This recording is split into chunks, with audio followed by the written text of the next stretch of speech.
একটি বাসার সামনে বেঞ্চে বসে দারোয়ান বসে বসে ঝিমুচ্ছিল। ঠিক সেই সময় একটি মেয়ে এসে বেঞ্চে লাথি দিয়ে বলে, এই ছোট লোকের বাচ্চা, তুই এখানে পড়ে পড়ে ঘুমাচ্ছিস? কোম্পানি তোকে টাকা দেয় কেন?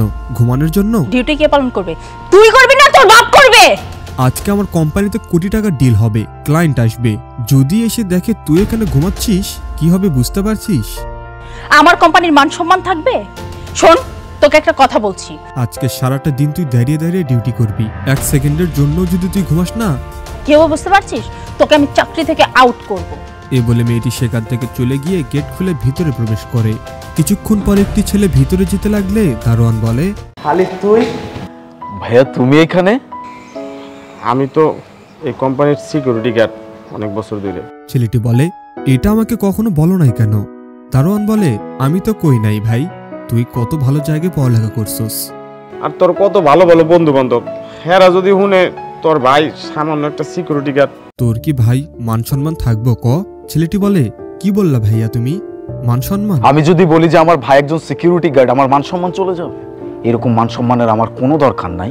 আমি এরকম শিক্ষা পাই নাই, আমার বড় ভাই আমাকে এরকম শিক্ষা দেয় নাই ভাইয়া, আমি কখনো লুকাইতে পারবো না।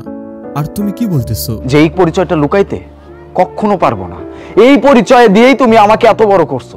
এবার দারোয়ান বলে, ভাই শোন, তুই এই অফিসের কাউরে কইস না যে আমি তোর ভাই, তাইলে তোর মান সম্মান থাকবে না। আর তুই বলে অনেক বড় একটা ডিল করতে আইছস, হে ডিলও তো হইব না, ক্যান্সেল হয়ে যাবে ভাই, প্লিজ ভাই কইস না ভাই। ভাই তুমি কি বলতেছো এসব? পাগল হয়ে গেছো? আমি নাকি আমার ভাইয়ের পরিচয় দেব না? আমি সবাইকে চিল্লাই চিল্লাই বলবো, পুরো দুনিয়াকে বলবো যে তুমি আমার বড় ভাই, তুমি এখানে থাকো। আমি মিটিংটা শেষ করে আসছি, আর হ্যাঁ, আজকের পর থেকে তোমার আর এই চাকরি করতে হবে না। এ বলে ছেলেটি সেখান থেকে ভিতরে চলে যায়। দারোয়ান মাটির দিকে তাকিয়ে দেখতে পায় সেখানে একটি চাবি পড়ে আছে। চাবিটা হাতে নিয়ে বলে, এটা তো মনে হয় আলিফের চাবি, যাই গিয়ে দিয়ে। দারোয়ান তাকে চাবি দিতেই ঠিক সেই সময় মেয়েটি দাঁড়িয়ে দারোয়ানকে একটি চড় মারে আর বলে, কত বড় সাহস তোর, তুই ওনার নাম ধরে ডাকছিস কেন? ছেলেটি তখন রাগ হয়ে বলে, আপনি ওনার গায়ে হাত তুললেন কেন? মিস্টার আলিফ, আপনি রাগ করছেন কেন? ও আপনার নাম ধরে ডাকছে, আর এদেরকে আমার ভালোভাবেই চেনা আছে।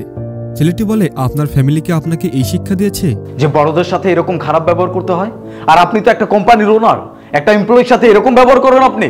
আপনার ব্যবহার আমার একদমই পছন্দ হয় নাই, আমি আপনার কোম্পানির সাথে এই ডিলটা ফাইনাল করব না। মেয়েটি বলে, মিস্টার আলিফ আপনি রাগ করবেন না, 2 টাকা একটা সিকিউরিটি গার্ডের জন্য আপনি আমার সাথে এত বড় ডিলটা ক্যান্সেল করে দিবেন? ছেলেটি বলে, আমি বলছি তো। কিন্তু আপনি এমনটা কেন করছেন? আপনি যদি ডিলটা ক্যান্সেল করে দেন আমার কোম্পানির অনেক বড় ক্ষতি হয়ে যাবে। প্লিজ আপনি এমনটা করবেন না, আমার অনেক বড় লস হয়ে যাবে। যে কোম্পানির ওনার তার এমপ্লয়ীদের সাথে ভালো ব্যবহার করতে পারে না, একটা বড় মানুষের সাথে কিভাবে কথা বলতে হয় সেটা সে জানে না, সেই কোম্পানির সাথে কাজ করা একটা বোকামি ছাড়া আর কিছুই নয়।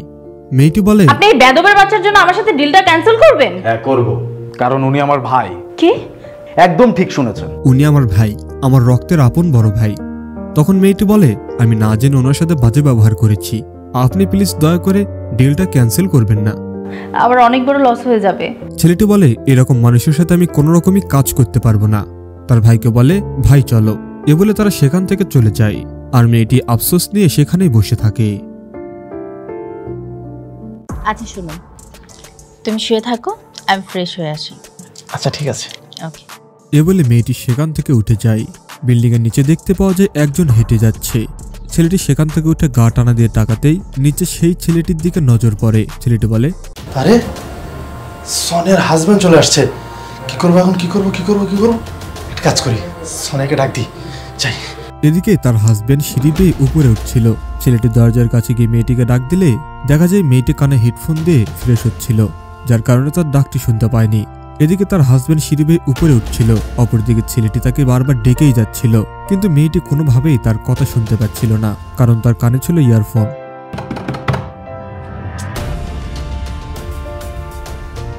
সোনিয়া, সোনিয়া। ছেলেটি চিন্তিত হয়ে বারবার তাকে ডেকেই যাচ্ছিল, কিন্তু মেয়েটির কোনো সাড়া পাওয়া যায়নি। ছেলেটি আবার বলে, কি করে বুদ্ধি পাইছি। এ বলে আবারও ডাকতে থাকে। এদিকে তার হাজবেন্ড দরজার সামনে এসে দরজা খুলে ভিতরে প্রবেশ করে। ছেলেটি একটি কাপড় নিয়ে ফ্যান মুছছিল। মেয়েটি বলে, আরে জান, তুমি এগুলো কি করছো? ঠিক তখন তার হাজবেন্ড এটা শুনে ফেলে। মেয়েটি বলে, আরে জান, তুমি এত তাদের অফিস থেকে চলে আসছো যে? ছেলেটি বলে, শরীরটা ভালো লাগছিল না, তাই চলে এসেছি। আচ্ছা উনি কে? উনি? মেয়েটি তোতলাতে থাকলে ছেলেটি বলে, মেকানিক। আপনার ফ্যানে তো কোনো প্রবলেম ছিল না, জাস্ট একটু ময়লা পড়েছিল, আমি মুছে দিয়েছি।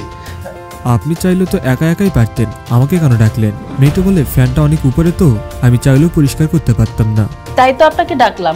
কাজ শেষ, আমি আসি। আচ্ছা ঠিক আছে, আপনি তাহলে আসুন। আবার প্রয়োজন হলে আপনাকে ডাকবো। এ বলে ছেলেটি সেখান থেকে নেমে দরজা খুলে চলে যায়। মেয়েটি তার হাজবেন্ডকে বলে, জান, তোমার মনে হচ্ছে মাথা পেন করছে, তুমি আমার সাথে রুমে চলো, আমি তোমার মাথাটা মেসেজ করে দিচ্ছি। এ বলে ছেলেটির হাত ধরে নিয়ে রুমে চলে যায়। দেখে আমার কাছে দাও। ছেলেটি তাকে একটু চুমে দিয়ে বলে, থাকো, হ্যাঁ অফিসে গেলাম। মেয়েটি বলে, সাবধানে যেও। ছেলেটি বলে, তুমিও সাবধানে থেকো। ছেলেটি অফিসে গেলে মেয়েটি দরজা লাগিয়ে দিয়ে ফোন দিয়ে বলে, আচ্ছা তুমি কোথায় আছো? তাড়াতাড়ি আমার বাসায় চলে আসো। ও চলে গেছে। আচ্ছা ঠিক আছে। এ বলে ফোন রেখে দেয়। ছেলেটি নিচে নামতেই আবার উপরে উঠে যায়। একটু পর সেই ছেলেটি এসে দরজা খুলে ভেতরে ঢোকে। ছেলেটি উপরে থেকে এসব কিছু দেখছিল, আর তার কাছে থাকা চাবি দিয়ে দরজা খুলে সেও ভিতরে প্রবেশ করে। এবার ছেলেটি আর মেয়েটি যখন ইন্টিমেট হতে যাবে, ঠিক তখনই তার হাজবেন্ড দরজা খুলে ভিতরে এসে মেয়েটিকে একটি থাপ্পড় মেরে বলে, তুমি কি নিজেকে অনেক চালাক মনে করো? একটা পরপুরুষকে নিয়ে ঘরের মধ্যে তুমি কি করছো? মেয়েটি বলে, মেঘ, তোমার কথা ভুল হচ্ছে, তুমি যেটা দেখতেছো সেটা ভুল দেখতেছো। ছেলেটি বলে, তুমি কি আমাকে বোকা ভেবেছো? ওই দিন আমি সব বুঝতে পেরেছি, কিন্তু উপযুক্ত প্রমাণের অভাবে তোমাকে আমি কিচ্ছু বলি নাই। আজকে আমি হাতে নাতে ধরলাম। শোনো, আমি তোমার সাথে কোনো সিন্ডিকেট করতে চাই না, কারণ আমি যদি তোমার সাথে সিনক্রেট করি, পাশের ফ্ল্যাটের মানুষ জেনে যাবে। মানুষ বলবে কি জানো?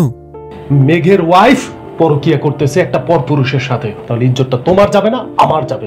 সো আমি কোনো সিনক্রেট করতে চাই না, তুমি চলে যাও, আমার বাসা থেকে বের হয়ে যাও। আর শোনো, ডিভোর্স লেটারটা ঠিক টাইম মতো পেয়ে যাবা, যাও আউট।